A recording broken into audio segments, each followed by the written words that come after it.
अस्सलाम वालेकुम, मैं हूँ रोज़ीना अली। जी हाँ, बिल्कुल जैसे जैसे वक्त गुज़र रहा है, ज़ोर पकड़ना गर्मी ने शुरू कर दिया है और मानसून भी बहुत ज़्यादा करीब आ रहा है। लेकिन इस मानसून में बारिशें क्या बहुत ज़्यादा होनी हैं या फिर मामूल से कम बारिशों की तवक्को है? क्या ये मानसून पहले से ज़्यादा ख़तरनाक हो सकता है? क्या ये मुख्तलिफ हो सकता है?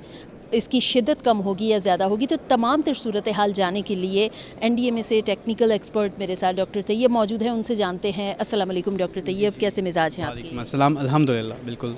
मुझे बताएं कि मानसून बहुत ज़्यादा करीब आ रहा है और हर साल मानसून को लेकर सब में एक अब तशवीश की लहर दौड़ जाती है कि आया ये मानसून कहीं ख़तरनाक तो नहीं होगा। तो पहले बताएं कि इस बार जो मानसून आने वाला है वो हमारे साथ किस नौइयत का एंटर होगा? जी जी। मानसून में हम जो देख रहे हैं, थ्रेट आइडेंटिफिकेशन कर रहे हैं कि ये मानसून ये साल एल नीनो है, बल्कि सुपर एल नीनो एक्सपेक्टेड है। सुपर एल नीनो से मुराद ये है अनट्रेडिशनल रेन्स। अनट्रेडिशनल रेन्स से मुराद ये है कि रीजनल वेरिएबिलिटीज़ होंगी। कुछ एरियाज़ में convective cloud burst, torrential rains, localised heavy rains होंगी और कुछ एरियाज़ में बिल्कुल रेन्स के चांसेस ही ख़त्म हो जाएंगे। यानी ये रीजनल वेरिएबिलिटीज़ इसमें हम देखेंगे। ये मानसून साउथ एशिया के अंदर अपनी नौइयत का एक डिफरेंट सा मानसून होगा जो 2025 से इंतहाई मुख्तलिफ होगा। इस वक्त जो सब कॉन्टिनेंट की रेन्स की इफ़ेक्ट हम देख रहे हैं तो ओवरऑल सप्रेस्ड रेन्स होंगी ओवरऑल इंडिया में भी, और साथ पाकिस्तान के सदर्न सेंट्रल रीजन में भी सप्रेस्ड रेन एक्टिविटी है। सप्रेस्ड रेन्स को हम क्या कहेंगे? मामूल से कम रेन्स, प्रिलिमिनरी ये बता रही है। लेकिन डेंजर साइन में आपको एक बताऊं कि रेन्स का पाकिस्तान की फ्लडिंग से ज़्यादा इसका इम्पैक्ट फ्लडिंग का कैचमेंट एरियाज़ में कितनी रेंज है, जहाँ से दरियाई रास्ते निकलते हैं वहाँ पे कितनी, यानी अपर कैचमेंट एरिया जो दरियाओं का जहाँ से बर्थ होती है, यानी वो जहाँ से दरिया का ओरिजिन है वो पाकिस्तान का नॉर्थ रीजन है। इस साल की जो प्रिलिमिनरी एनालिसिस है कि पाकिस्तान की most of the central plains, Sindh में और बलूचिस्तान के एरियाज़ में मानसून की एक्टिविटी सप्रेस्ड होगी एल नीनो की वजह से। दूसरी चीज़, लेकिन जो पाकिस्तान का नॉर्थ रीजन है यानी स्वात में भी और शांगला, बुनेर और नॉर्थ रीजन चित्राल, गिलगित बल्तिस्तान और गिलगित बल्तिस्तान के डिफरेंट जो डिस्ट्रिक्ट्स हैं जिसमें चाहे शिगर हो, शयोक हो या खपलू, खरमंग और यासीन, गुपिस और सेवरल अदर रीजन्स जो कि जहाँ से ही बर्थ ऑफ हमारे रिवर्स होते हैं। ये सिर्फ नहीं, अपर कैचमेंट एरिया ऑफ जहलम की अगर बात करें तो मुजफ्फराबाद से लेते हुए जो पूंछ का इलाका है या फिर मानसेरा का दरियाए कुनहार है, इसमें कितनी बारिश है। साथ साथ पाकिस्तान का जो दरियाए इंडस है उसमें तो 70 से 80% जो आता है फ़्लो वो बारिशों से ज़्यादा ग्लेशियर के पिघलने से आता है। इस बार वार्मर टेम्परेचर हम पाकिस्तान के नॉर्थ रीजन पे देख रहे हैं। इस बार ग्लेशियर्स की मेल्टिंग की वजह से हम देख रहे हैं कि फ़्लोज़ की, हॉरिजेंटल फ़्लोज़ की एक्सपेक्टेशन ज़्यादा है। मानसून स्पेल्स के बजाय बर्स्ट की फॉर्म में आता है। लास्ट ईयर अगर आपको याद हो हमने नो स्पेल्स की कहा था कि मानसून के स्पेल्स आएंगे या के बाद दिगरे, वैसे ही अनफोल्ड हुए। इस बार जो रिस्क प्रोजेक्शन है वो मानसून के बर्स्ट हैं, यानी ये हो सकता है कि लास्ट ईयर से मानसून के स्पेल्स कम हो लेकिन एक वन ऑड ऐसा बर्स्ट हो जो कि पूरे महीने की बारिश को कम्युलेटिवली 1-2 दिनों में कर दे। जो कन्वेक्टिव रेन्स हैं, जिसको कन्वेक्टिव रेन्स कहा जाता है, बर्स्ट की फॉर्म में आती है।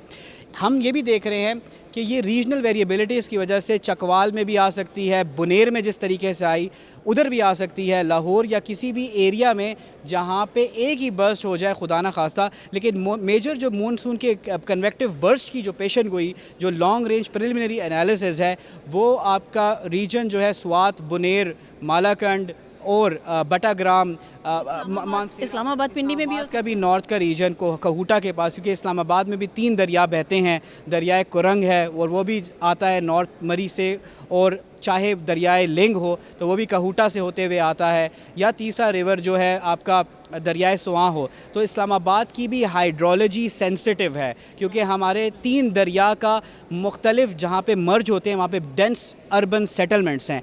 मुझे ये बताइए कि क्या इस साल मानसून में क्लाउड बर्स्ट इवेंट भी ज़्यादा हो सकते हैं? इस साल हम देख रहे हैं कि मानसून का जो फर्स्ट फेज़ होगा यानी जून एंड और जुलाई, ये इसमें ज़्यादा बारिशें होगी बनिस्बत मानसून के आखिरी फेज़ से। रावी, सतलुज और चेनाब से ज़्यादा ख़तरा इस बार दरियाए इंडस को है, और साथ अपर जो आपके flash flood, debris flow, rock fall, mud slides और ग्लेशियर लेक आउटबर्स्ट फ्लडिंग जो नॉर्थ रीजन, हमने उसकी टारगेटेड, हमने उनके अलर्ट्स अभी लॉन्ग रेंज हम उसके डेवलप कर चुके हैं। Cloud burst, torrential rain, local inundation, ये वो तमाम ऐसे फ्लड्स की टाइप्स हैं डिज़ास्टर रिस्क रिडक्शन में जिसकी रिस्क इंडेक्स इस बार हाई आ रही है।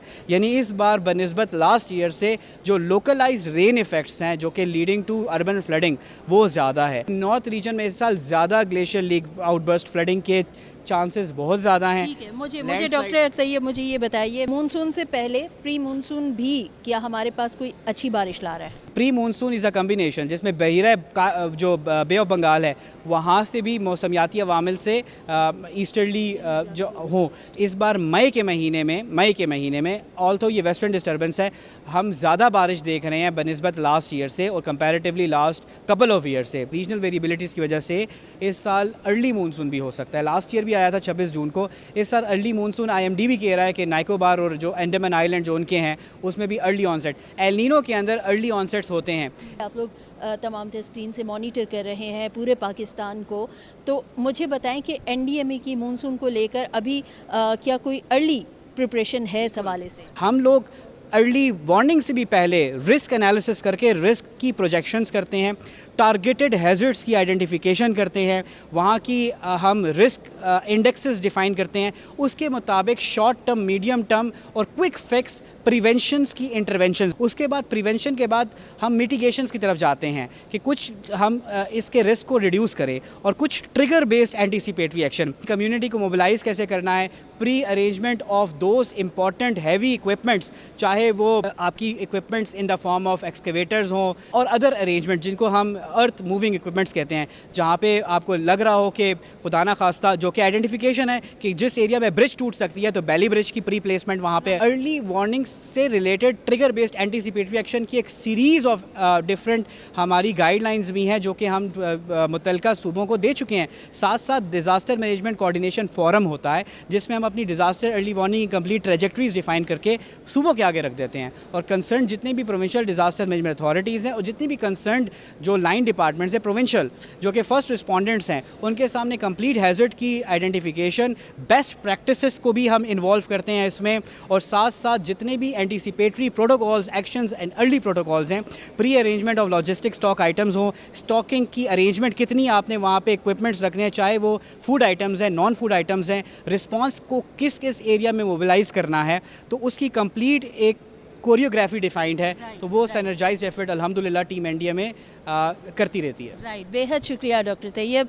और मानसून चूँकि उसमें सबसे ज़्यादा प्रिपरेशन की ज़रूरत होती है, ऐसे बहुत से इलाके हैं जहाँ पर लोगों को बर वक्त वहाँ पर सिर्फ ना ही इमदाद पहुँचाने का काम नहीं होता बल्कि मानसून से पहले उन्हें आगाही देना, उन्हें इस चीज़ के लिए तैयार करना और वो किस तरह से पहले अपने लिए एक रेस्क्यू प्लान कर सकते हैं। तो NDMA का कहना है कि मानसून से मुतल्लिक तमाम तर प्लान सूबों को भी शेयर कर दिया गया है और उन्हें कहा गया है कि ऐसे इलाके जहाँ पर ख़तरा ज़्यादा हो वहाँ की कम्युनिटी को लाजमी ऑन बोर्ड लें और वहाँ की कम्युनिटी को ये भी इंश्योर करें कि उन्हें भी इस हवाले से कुछ ट्रेनिंग ज़रूर दी जाए, क्योंकि कम्युनिटी लेवल पर जब ट्रेनिंग होगी तो फिर डिज़ास्टर का जो ख़तरा है वो उतना ही कम होगा। बहरहाल मानसून के मुतालिक ज़रूर ये डॉक्टर तैयब ने बताया कि इस बार जो मानसून आ रहा है वो गुज़िश्ता बरस की बनिस्बत थोड़ा सा मुख्तलिफ ज़रूर होगा।